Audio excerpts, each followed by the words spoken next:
Hello. Now, most of you who know my professional persona know that I work in media relations, and my name is Mark Casey. This is Henry McIntosh. He's a digital marketeer. So, someone who doesn't know one end of digital marketing to another, I don't really know what it is, but he does. And the really good news is he's going to teach me, because old dogs can learn new tricks. So I'm very happy to say that I'm going to start working with Henry and his team properly in a structured way. And I am really, really enjoying it already. So happy to have me, Henry. Very happy to have you, Mark. I mean, aside from the comments about my football team, delighted to have you with us. I think you come from that media relations world, and actually a foundation of what we do is copywriting, good copy, finding the right angles, making sure what we do resonates with the right audiences. The foundations of marketing, whether it's traditional media or digital, hasn't really changed. So actually your experience has already proven invaluable. So it's super exciting. And it is super exciting for me because, as so many of you know, because of the way that you guys work, is that sitting at home behind the table in the kitchen every day, it's not that it isn't rewarding, because sometimes it is, but it can get a bit lonely. And just having someone to bounce stuff off just makes you better. I certainly think I'm better when I'm working with other people. And being part of a team, I've always been part of a team. Sport was a massive part of my life growing up. I'm too old and fat and slow now to do any of it. But being part of a team was fantastic. And, every team member has a strength. And the team that you are building at 2112 Marketing has got some fantastic people on it, and I really enjoy it. But I have to go back to my original point. Some of the stuff you do, it's a bit too complex for me right now, but I will learn. You will. You're picking up quickly, and as I said, the foundations are still the same. There's a little bit of complexity to it, but actually, for the most part, I think you're grasping it quite well. And the way you're introducing us is always spot on. So, no, it's exciting to have you involved. And I mean, you mentioned it. It's lonely working at home on your own. I think post-COVID, we all had, we were stuck inside. And when Kath reached out to me and said, he's home, he's alone, I'll pay you if you'll take him on board. Yes. I thought, that's an offer I can't resist. My darling wife. Yeah, wife. For sure. Kath. We couldn't employ her, so we got second best. She was too expensive. 100%. That's why I tried. Too expensive and too busy. Come and meet my husband. I'll make sure that he's sober when you meet him, and that we've just taken it from there. 100%. But that is why I try and call you on the school run, because I know Kath will be sat next to you. Yes. And that's where I get the good advice. Yes. The absolute nuggets of gold. Yeah, she is a genius at what she does, and a great mum. And she'll appreciate those comments, because, when she's at home being brilliant, I make her a cup of tea every now and then. But I do lots of cooking, actually. Nice. But which I really enjoy. Which brings me nicely back to the really enjoying bit, which is you've got a great bunch of girls and guys here. And it just makes me happy to work in a collaborative way. And that's all the cheesy stuff. And you guys watching on LinkedIn or wherever go, he's just laying on the Casey chart. Well, I certainly am not, because I don't really have any. But what I can tell you is that we're building something very, very special at 2112, and I'm delighted to be part of it. Yeah, super exciting to have you. And I mean, one thing I would say from our very first meeting, what really resonated with me was the depth of your experience, because it became abundantly clear from our first meeting, you've achieved things that I want to achieve, the guys at the agency want to achieve as well. You've built up a successful agency. you have consulted for startups through to global tech firms, and that expertise coming in is invaluable to an agency like ourselves, where we work more on the startup scale up scene, but increasingly we have clients who kind of fit that more global bracket. So actually, from that first meeting, it was really interesting to hear your insights, and it was talking about collaborating at that point, but collaborating in terms of how do we work together from a media relations meets digital marketing standpoint. Whereas actually what quickly became apparent was how much value you could add to us as an agency in terms of everything, really. In terms of, your connections and your black book. Yeah. Already opening up opportunities to us. Leveraging your expertise on our client accounts has been really, really useful, bringing that gravitas into play in those meetings. There'll be people who I used to work with who have just gone slapped their forehead and gone, gravitas? Casey? Are you kidding? Something like gravity, that. Maybe. Gravity. Yes. Well, at least there's a bit less of me these days for the gravity. But no, and I think that's what's super exciting, and the impact already has been marked. I think from a people standpoint, it has been amazing. You coming in, and we have a very open culture. We're trying to build that culture of, and it's cliche, but that's psychological safety in the team. Don't fear failure, make some mistakes, but having you as a sounding board for the team has really helped. I really enjoy it. I would say. I really enjoy it. I would say. But what I wanted to get into today specifically was some of that experience, because we're practicing at the moment for an event with Forbes. So we're going to be talking about how people can build an outstanding brand with Forbes next week. And some of the anecdotes that you told on that call, I thought need to see the light of day and need to be told more widely. Yeah, I mean, there were. I mean, I don't do as much on LinkedIn as I probably should, but Kath persuaded me to do a couple of posts in the last sort of 10 months or so. And are they what I would call business critical, hard edge advice? No, they're not. They were based on fun. And the world of media relations has changed. Unfortunately, an awful lot of media relations now is run by CFOs, and they're all very nice people, but trying to explain the value of relationships with the media is very difficult because nowadays people go, right, okay, this press trip could cost this, or this hospitality could cost that, and it's seen as a finite number. But that spend of X could lead to Y's value in terms of relationships with media and other forms of, I hate to use the word influencers. But no, we had a lot of fun. The 1990s and the early noughties were a time that I thoroughly enjoyed. What is really nice is that for me, a lot of those people that I was working with then, some of them still talk to me, and some of them, and an awful lot of them, just remember that you can have an awful lot of fun when you're doing your job. Yeah. You've got, being an agency person, I've never worked in-house. I've never worked in-house at all. Mm-hmm. And there are times where I wish I'd had. And there are times where I'm bloody pleased I didn't, because I think as an agency, you have a little bit more wiggle room to get stuff done in a slightly different way.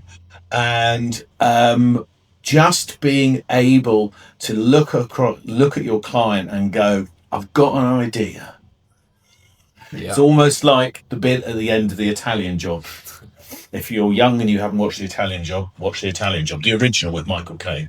Not the silly remake, where they're about to lose all the gold, and Michael Caine goes, hang on, lads, I've got an idea, and that's it. That's how the film ends. And we used to go, we've got an idea, we think we can do this, and it may raise a few eyebrows. It may get a little bit of a contentious reaction from some people in the media, but on the whole, it was mostly based around doing something creative, having fun, being honest, and just saying, look at this product, look at this service, listen to us. If you don't like it, write that you don't like it. If you do like it, give us a fair crack of the whip. Perhaps we could ask Cam here to pass something in. So you look desperate for a bit, isn't you? Yeah, there we are. That's yours, buddy. Thank you very much. Yeah. So, Local brewery.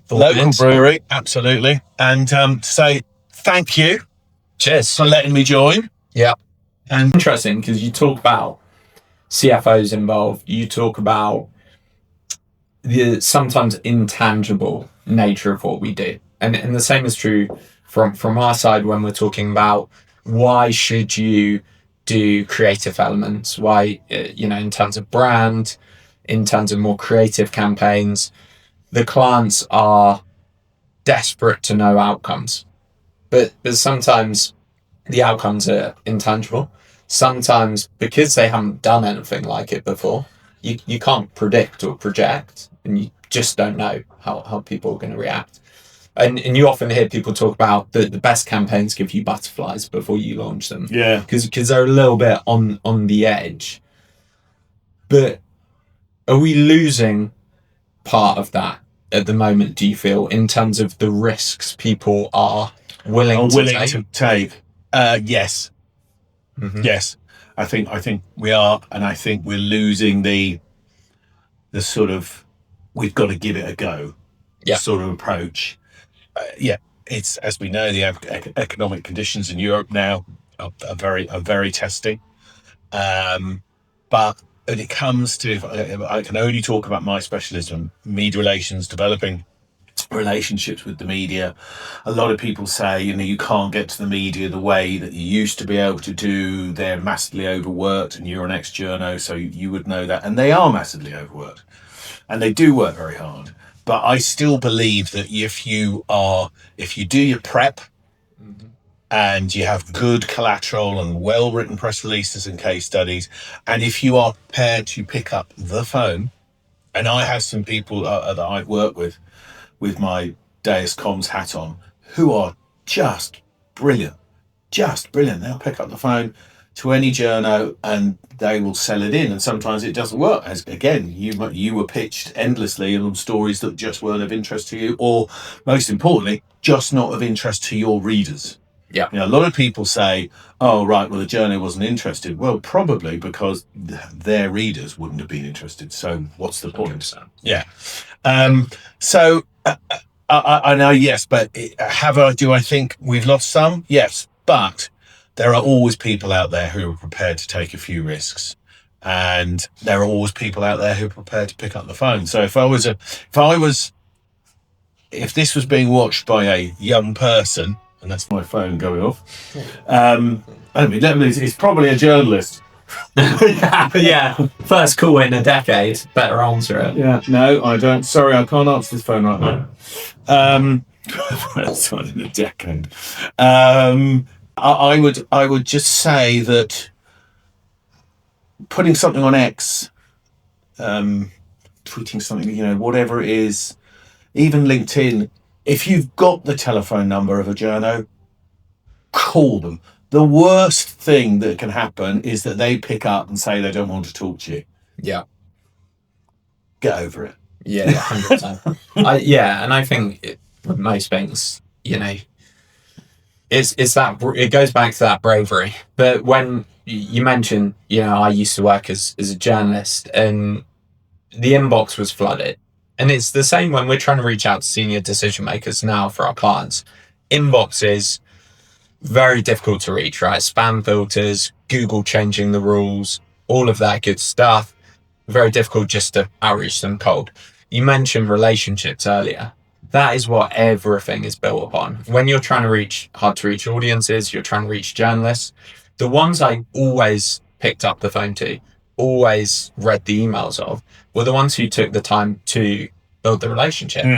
And normally building the relationship, and this goes for your world and my world, starts with providing someone with value. So it's about giving, not taking in the first instance. So the PRs I used to love to work with were the ones who would phone me up and say, hey, would you like to come to this launch event? Would you like to come try this restaurant with me? You know, there's no obligation for you to do anything. If you like it, great, write about it. You know, even if you hate it, you might write about it, but I don't think you will. And those were the guys that I'd pick up the phone to every time, and they'd always get me along. But I think going back to your point about influencers, and you winced earlier, there was one time I got taken to the Hind's Head in Bray, and they said we've split the influencers and journalists up for this trip, because the journos on the last one they did got so annoyed at the influencers because the influencers were all standing on the chairs, the food was going cold, they were setting up lighting, they were taking about 100 shots of the food, and then journos were thinking, well, we'll just get emailed the pictures post, and you know, we want to actually taste the food, eat the food. But they had to split the two up.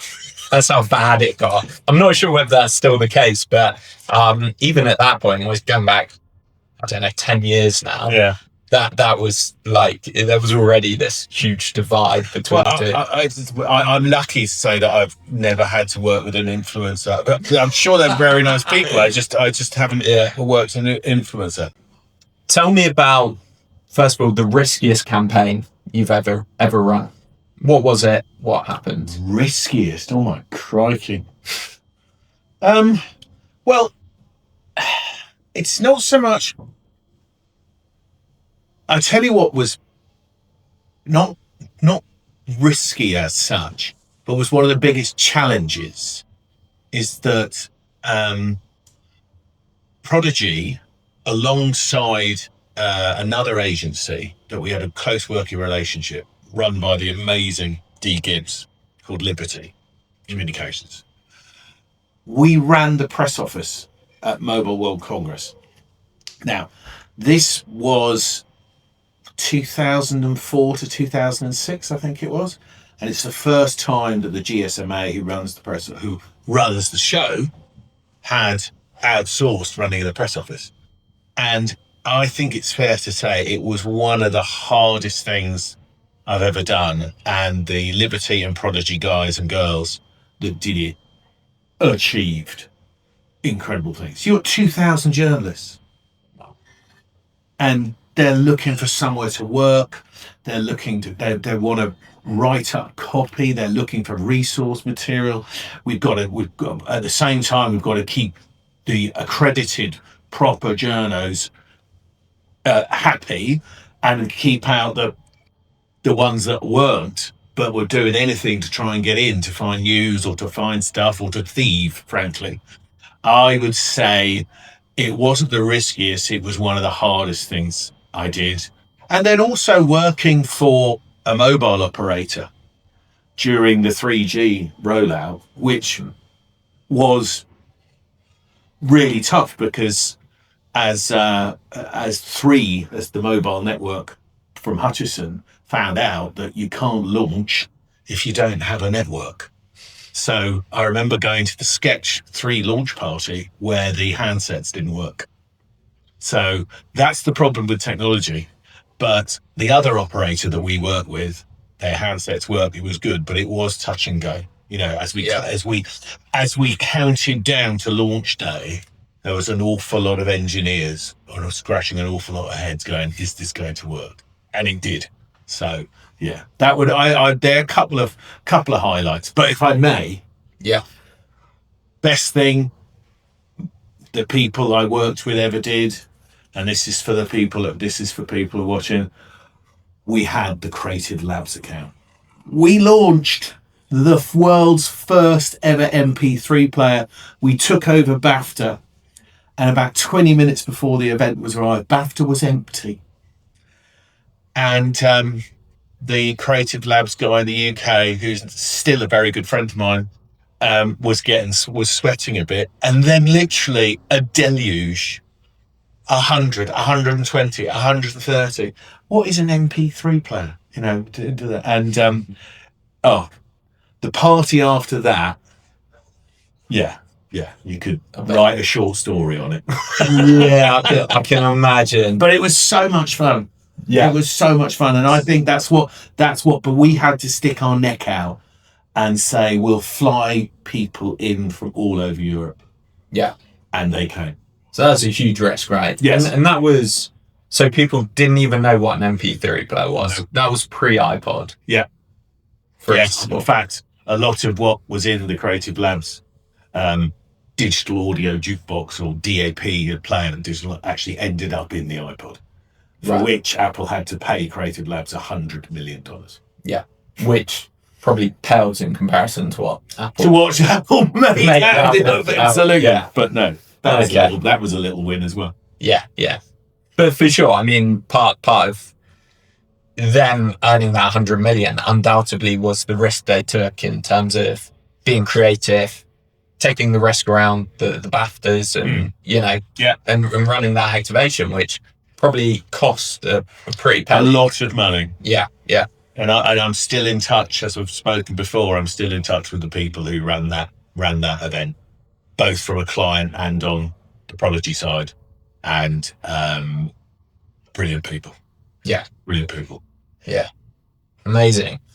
So we've gone riskiest, we've gone toughest, we've gone hardest.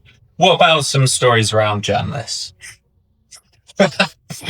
Well, I'm going to repeat a LinkedIn post. Yeah. We were working with Acer. Yeah. And we were going to take some journalists to where they manufactured or sub-assembled, so lots of components coming together, laptops. And it was in just on the outskirts of Amsterdam. Okay. Okay. Which has a quite rightly has a reputation for being a party town, and all I can say is that reputation that night was well earned, and let's put it this way: the famous military journalist, or military on that occasion, war reporter, said during the Falklands War that he watched all the Harrier jump jets coming off, and he said, I counted them all out and I counted them all in. And I counted all the journos out and I counted them all in. And the way we did it to make sure is everyone got a tag, like a Paddington Bear tag. Yeah. That my name is Paddington and I blah, blah, blah. My name is XYZ and I belong to Mark Casey. That was a Harvard PR gig. That wasn't Prodigy. And it had my telephone number. If found, please return to Mark Casey. And here's my mobile number. Did any get used or? But an awful lot of the guys and girls that came with us, just to get into the fun of it, had their tags on. Nice, so it was hilarious. Absolutely hilarious. And more of that stuff. Yeah, it was more of that stuff, and I think that we did some good work, and I'm very proud of it. For sure. And if you moving into people watching this who might be starting out in maybe they're a technical founder, maybe they're starting a SaaS or another tech brand, how and why should they leverage PR? Well, good question, because I think there's such a range of opportunities to promote brands, promote products, promote people and skills that involve just straight up buying it. Yeah. Just straight up sponsored content, paid for advertorials, etc., etc., etc. Earned media. Earned media has always been, and I'm sure someone using AI could probably work out accurately what the accelerator, not the right word, is, but if you pay for something, it'll get read And people go, that's quite interesting, or metal possibly, or it won't get read because it'll have a big thing at the top saying sponsored content. Yes. Yeah. Now, if you get in a trade magazine that is relevant to your product or service, and it's written up by a journalist that you've sat down with, and maybe you haven't convinced them, then they walk away and they don't write anything. But you have to try. Yeah. I think the easy option of, well, we could run a PR campaign, or we could just spend 15 grand and do a front cover on the latest fintech magazine or something like that. Brilliant. Okay, great. You got 15 grand. Do it. Fantastic. Will you sit down and read that? I don't know.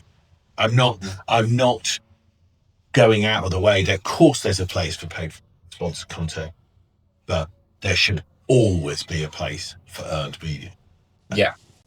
I think at the minute that there's this big push towards people almost want certainty. So going back to that, not taking risk, it's they want to pump money into paid ads because they believe that I spend X, I should get Y in return.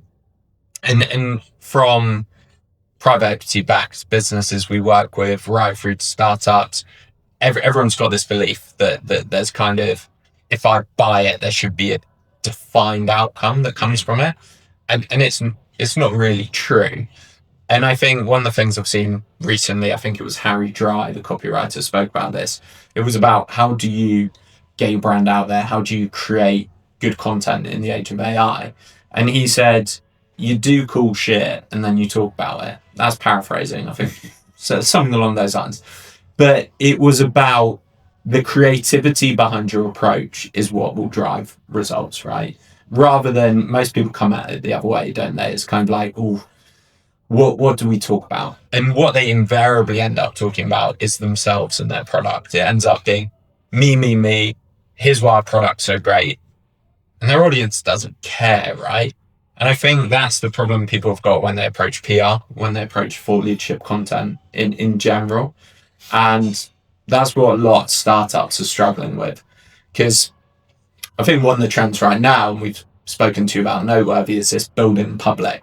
So the idea that you document your journey whilst you're building something, which is great. But what a lot of the more technical founders do is when they build in public and they tell their story, they tell it to their peers. So they tell it to other technical founders rather than actually communicating it to their ideal clients, which obviously is their aim. And they wonder why they don't get any traction as a result. So I think it's an interesting one. I think PR's hard. I think PR's probably underutilized because it's so misunderstood at an early stage, when some of the traction you've been able to get for reasonably early stage startups, when you dominate the newsfeed, I mean, can you give us a few examples of that? I'm not going to give brand names, but I do a lot in the fintech space. But actually, there is one brand. There is one name that probably a lot of people watching this will never have heard of. But I did some work for a UK-based search engine. Okay. UK-based search engine, which is trying to do the right thing. And myself and my colleagues, because my network of freelancers is really good, we managed to get them in daily newspapers, managed to get them on podcasts and things like that, so the Telegraph, Times, Independent, things like that. And they were a tiny company. Yeah. But what they were doing was saying, you know what? Don't use Bing. Don't even use DuckDuckGo, because they still harvest your data. Use this company. And British media, UK, because the brief was very specific, UK media embraced it and said, well, isn't it really good that there's a British search engine out there that is trying to do things differently and be as decent and honourable and transparent as possible and still make a bit of money. Yeah. Okay? Because when people say to you, when you see the ads on telly about, oh, we don't scrape your data. They do. They just do it in a way that is different. Yeah. And I turned into a bit of a campaigner when I was working with them, and we achieved our goals, and then we went our separate ways. I'm still friends with the people. I still talk to them, WhatsApp and stuff with the guys and girls there. But that was great fun because it really was up against giants. Yeah. And it was pretty inspiring, to get in contact with you for the first time. So it wasn't that run-of-the-mill meeting. And I think that's why we're sat here now, right? We got on really well. We did. And it was very, very clear from the outset how much value you could add to myself and the agency as a whole. Yeah. Well, I think there's two things I can add about that. Hey, that's very kind of you to say. I was given a piece of advice from an old boss who shall remain nameless at the moment. But he said, always try and employ people brighter than you. Mm-hmm. That's what I've done here. Yeah. Oh, you old child. And I took that advice. And now I look back at some of the people I've worked with and what they've gone on to do since we worked together, 15 years ago, 20 years ago. There are CEOs, there are CMOs, they're innovators in what they've been doing. And I'm really proud that I worked with them in those times. And, you look at the Prodigy alumni and my God, what have they achieved? It's fantastic. So I'm very proud of it. I'm very, very happy to be sitting here with you back in Henley-on-Thames, where it all began. And let's see what we can do. Yeah, 100%. Cheers, mate. Thanks, mate.